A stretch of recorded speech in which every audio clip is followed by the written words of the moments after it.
Alright guys, let's get busy talking about gametogenesis. We're going to cover both the male and the female here. So let's go ahead and do an overview really quickly. Here in this area in orange, we're going to be talking about spermatogenesis, and this is going to be occurring from puberty all the way until death. And that timeline is important because it's going to be different from our female. So in our female, there are going to be two distinct phases that are going to be important. So during oogenesis, which I'm going to kind of highlight in this green portion here, this is all going to be occurring during the fetal period, and then it's going to kind of stop at the fetal period, and we're going to wait to pick things up with folliculogenesis. And folliculogenesis is going to be all this dark green stuff that I'm kind of highlighting here, and this is going to be happening in puberty all the way up until about age 50 when a patient undergoes menopause. So I wanted to kind of clue you guys into these timelines so you have an idea about where we are in the lifespan of the patient we're talking about. Additionally, I want to point out these little black brackets that I'm kind of circling here, and I want you guys to be thinking about these black brackets and where they're placed, because this is where we're going to be talking about some pathology later on. So we're going to cover the physiology first. So when you're near these black brackets, be paying close attention so that way you're like, okay, there's going to be some path coming up later. I need to kind of really zone in on why this is going to be important. So let's start off by talking about our spermatogenesis, and this is going to occur in the testes, specifically within the seminiferous tubules. And especially important is kind of the direction that this entire process is happening. So the seminiferous tubule is kind of all going to coalesce down here towards the center of the testes, where it's going to meet the epididymis, which is where sperm will eventually go on to mature. So I want to draw a black arrow kind of across this whole diagram that's representing the fact that as we're moving and maturing, we're kind of moving towards the center of the testes. So let's go ahead and zoom in here and take a closer look at what's going on. We're going to talk about DNA first in terms of meiosis, and then we're going to talk about the names of the structures associated with this DNA, and then also wrap up with discussion of haploid and diploid. So let's look at the DNA itself. Let's get right down to the root of it. So you'll see we have a maternal and a paternal copy here, and these are going to go on to be duplicated and then split in a really unique way for meiosis. So in mitosis, we're essentially just replicating this over and over and over and over again. There is no mixing of genetic material, but in meiosis, we want to make 4 unique gametes that each have their own unique genetic material that is a unique mixture of the maternal and the paternal copy. So let's take a look at how this happens. So the first kind of step that is going to happen is we are actually going to duplicate this DNA. And once this DNA is duplicated, it's going to go under a process called crossing over, where we are going to get exchange of genetic material. And you can see I'm kind of showing this here by changing the blues and the pinks to show that we had mixing of DNA going on here. And then we're going to undergo our first reduction division. So we're going to get half of our DNA material coming over here and half coming over here. And you will notice at this point we get a change from becoming 2N to 1N, and this is because we have essentially split half of maternal material and half of paternal material into 2 different cells. And then from here we're going to get one more division where each sperm is going to basically get its own unique copy of 1N DNA, and these are all going to be unique in each of the 4 sperm, and this is what is unique to meiosis. It creates 4 genetically distinct sperm. I want to go over and talk about our 2 N's and our 2 C's, etc. So here we started 2N, 2C. Remember, we duplicated, we just made a copy of our DNA, so we became 4C. We essentially times the 2C by 2 to make 4C, and then we split our C's in half as well as our N's, and we got 1N, 2C, and then finally we split our C in half again, and we have 1 copy in each sperm and the 1N in each sperm, which is the equivalent of like 1 unique set of DNA. The names of these structures also change as we undergo each division. So we start out with spermatogonium, and I like to think about gonium as like ready to go, so it's the first one. Then we have primary spermatocytes and then secondary spermatocytes, and we're going to end with spermatids, and I like to think of these as like sperma kids because they're not fully ready to go, but they're up and they're moving around, but they're going to develop one step further into a spermatozoan, which is going to be our fully mature sperm, and I like to think of like kids developing up into adults. And so let's talk about what happens here when we turn into a spermatozoan. We're going to have development of the acrosome, which is going to be a derivative of the Golgi apparatus, and it contains a lot of enzymes that are important for the moment of fertilization. Here's our nucleus, and then we're going to have mitochondria down here in the body, and these are going to propel the sperm with energy.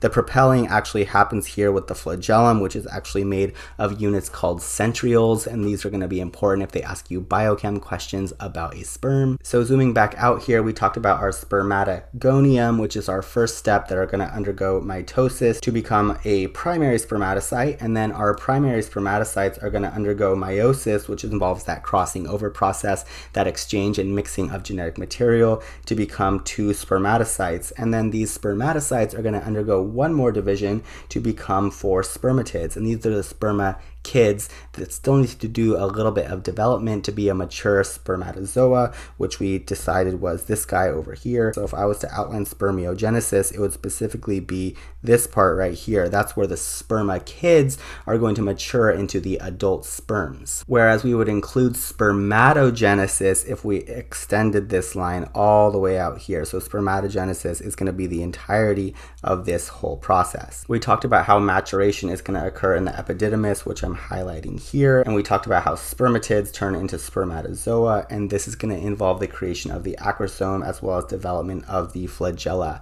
Now let's go ahead and get into some pathology here. So in question vignettes, you're usually going to get a male patient who is experiencing infertility, and you have to figure out why, and a lot of times these can look very similar, so let's make a cool differential to help you out. Let's start with cystic fibrosis. This is a cause of infertility, but why exactly does it cause infertility? And the answer is that we have absence of a vas deferens. So the vas deferens is here after the epididymis. So our sperm go on to like mature absolutely perfectly, but they have no way to get to the penis because we know that the vas deferens is how we're going to get to the penis from the epididymis. And so these patients are going to present with infertility, but they're also going to present with other things like recurrent pneumonias and bronchiectasis, and they might have mention of a CFTR mutation, and that's going to be important because we want to differentiate it from something called K.A.N syndrome. And K.A.N syndrome is going to be primary ciliary dyskinesia. So it's a problem with the ciliary part of the tail of the sperm itself, which is like this yellow part that I'm highlighting here. So their sperm itself are going to be defective. They are able to get out of the epididymis into the penis. However, they are not going to be able to swim properly, and that's what causes infertility. But interestingly, these people are also going to have pulmonary symptoms like bronchiectasis, and this is because they also have ciliary dysfunction in their lungs. So their cilia in their lungs are not pushing out mucus, and so they also get recurrent pneumonias just like our cystic fibrosis patients. So you're like, how am I going to differentiate this? Well, the good thing is that in K.A.N syndrome, we also have dextrocardia, and that is going to be a heart that is basically reversed, and this has to do with embryonic processes in the heart where cilia are responsible for guiding cells in the proper direction and turning them properly, and the heart doesn't do this, so it looks like you have the heart on the wrong side of your body, and it's just because it didn't undergo that early embryonic rotation. And so we're going to see dextrocardia and bronchiectasis along with our infertility. So the dextrocardia in our K.A.N syndrome versus our CFTR mutation in our cystic fibrosis are going to be great ways to differentiate here. But I want to mention one more cause of infertility that may show up in a vignette like this, and it's going to be Klinefelter syndrome, which we talked about a few videos back. And this is going to be due to primary gonadal failure. So that's this portion here. We're going to have errors in our testes. We're not going to be able to produce enough testosterone or make sperm that are viable. And so we're going to see increased FSH, increased LH. Remember, this is our hypergonadotropic hypogonadism. So we're going to see decreased testosterone, and this is going to be the cause of our infertility. So it's important to be able to take all these details and synthesize them into deciding why your male patient may be presenting with infertility. Let's move on to talking about female gametogenesis, which is a little more convoluted, but I promise we will make sense of it. We're going to be jumping back and forth between oogenesis and folliculogenesis. Overall, oogenesis is going to be transition from our immature oocyte all the way to our secondary oocyte, which we like to call our mature ovum. And this is going to happen half in the fetal period and half at puberty. So let's talk about the part that happens in the fetal period first. We're going to have our oogonium, which is going to be 2N2C, and this is undergoing mitosis to become a primary oocyte, which is 2N4C. So we're going to have basically replication of our DNA here in terms of making another copy. And then we're going to be arrested in prophase 1. And this is important because we arrest during the fetal period and we basically don't have any action until puberty. So let's review. Our immature oocyte is created in the fetal period. That oogonium is going to become a primary oocyte, and then we're going to be like, stop, and everything is going to halt because our primary oocyte is arrested in prophase 1 until puberty. So now let's talk about what happens in folliculogenesis, which starts at puberty with increases in luteinizing hormone and follicle stimulating hormone. We're going to have maturation of our ovarian follicle at this point. So you'll remember we had our primary oocyte, which was arrested in prophase 1 back in the fetal period. That's this guy right here. And what it's going to do is it's going to go ahead and it's going to start maturing under the influence of increased luteinizing hormone. And what's going to happen is we're going to get changes here. So initially, what is a simple squamous epithelium, that's going to change to a cuboidal epithelium. So this is going to become a much more robust cell, and it's going to be capable of producing things like estrogen. You'll see it has this clear gelatinous material as well. This is called the zona pellucida, and it is responsible for nourishing this egg as it grows. And essentially, we're going to transition through a series of follicles. So we started with our primary follicle with its simple squamous epithelium. Then we went to our secondary follicle with its cuboidal epithelium. And then finally, when it's reaching full maturation, ready for ovulation, we call this a tertiary follicle. So let's review. We have transitioned from primordial follicle to secondary follicle, and we had a change from squamous to cuboidal there. And then we have our tertiary follicle ready for ovulation. Our tertiary follicle is going to go ahead and burst open, and that oocyte component is going to be ovulated. And then that empty tertiary follicle is going to go on to become our corpus luteum, which is going to be this gold guy over here. So essentially our oocyte comes out here, and then our empty follicle is going to go on to become the corpus luteum. At this point, we also have the release of a polar body, which is essentially an empty cellular component that really doesn't compose of anything, but it's mimicking those cellular divisions of meiosis that we were seeing back in the spermatogenesis. So let's move back to talk about our secondary oocyte, which has been released now, and it is in the fallopian tube and it is awaiting fertilization. At this point, it is arrested in metaphase 2, and if it indeed does get fertilized, then it will go ahead and complete meiosis 2, and we will carry on with the rest of development. So let's go ahead and review these processes. After ovulation, our released oocyte is arrested in metaphase 2.